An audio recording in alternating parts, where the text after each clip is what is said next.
Apakah hukum berdiri ketika Maulid Nabi sallallahu alaihi wasallam? 1.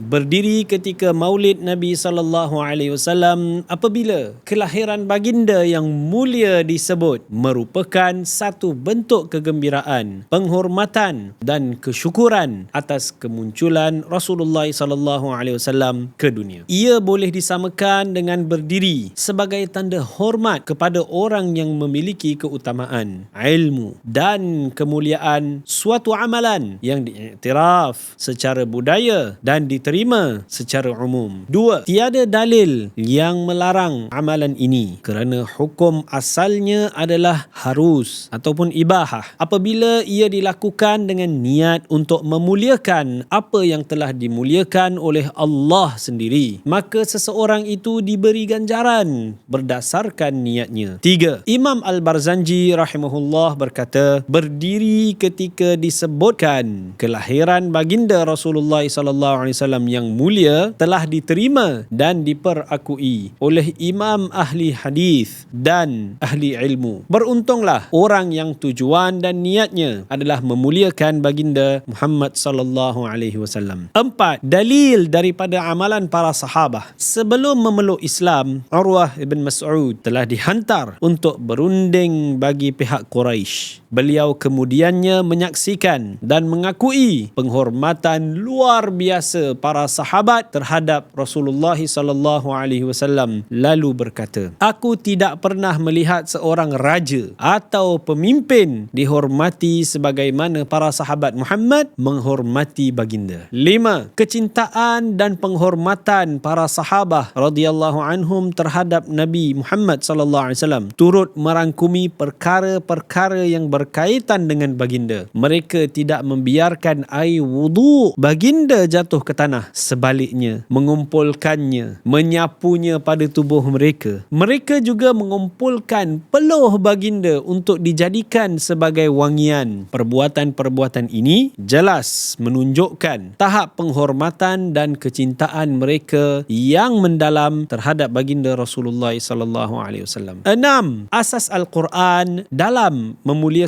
Nabi Muhammad sallallahu alaihi wasallam. Berdiri ketika Maulid dilakukan untuk memuliakan dan meraihkan kelahiran Rasulullah sallallahu alaihi wasallam, makhluk Allah yang paling mulia. Allah SWT berfirman, "Dan tidaklah kami mengutus engkau wahai Muhammad melainkan sebagai sumber rahmat kepada seluruh alam." Allah juga memerintahkan orang-orang yang beriman agar kamu beriman kepada Allah dan Rasulnya serta kamu menolong dan memuliakannya dan kamu bertasbih kepada Allah pagi dan petang. Selain itu, Allah Subhanahu wa taala memuji orang-orang yang mengingatinya dalam semua keadaan, berdiri, duduk dan berbaring. Allah Subhanahu wa taala berfirman, "Alladzina yadhkurunallaha qiyaman wa qu'udan wa 'ala junubihim." Orang-orang yang mengingati Allah sambil berdiri, duduk dan baring. Ayat ini menunjukkan bahawa berdiri itu merupakan satu posisi zikir yang mulia dan sah. Maka ia tidak boleh dianggap sebagai sesuatu yang tercela apabila digunakan untuk menyatakan penghormatan, kesyukuran dan kecintaan, terutama dalam mengingati baginda Rasulullah sallallahu alaihi wasallam. 7. Amalan yang lazim dalam majlis Maulid ialah kisah kelahiran Rasulullah sallallahu alaihi wasallam akan disebut terlebih dahulu sebelum para hadirin berdiri. Maka berdiri pada saat tersebut merupakan satu bentuk luahan kasih sayang, kesyukuran dan pemuliaan yang dibenarkan terhadap rahmat yang Allah kurniakan kepada seluruh makhluk melalui Rasulnya sallallahu alaihi wasallam. Ia berasaskan niat yang benar, disokong oleh Al-Quran dan Sunnah serta selari dengan roh dan amalan salafus salihin. 8. Renungan tentang penghormatan dan keadaan hati. Jika kita mudah berdiri untuk menghormati ibu bapa, guru, majikan, ahli politik, malah raja-raja, mengapa pula berdiri sebagai tanda penghormatan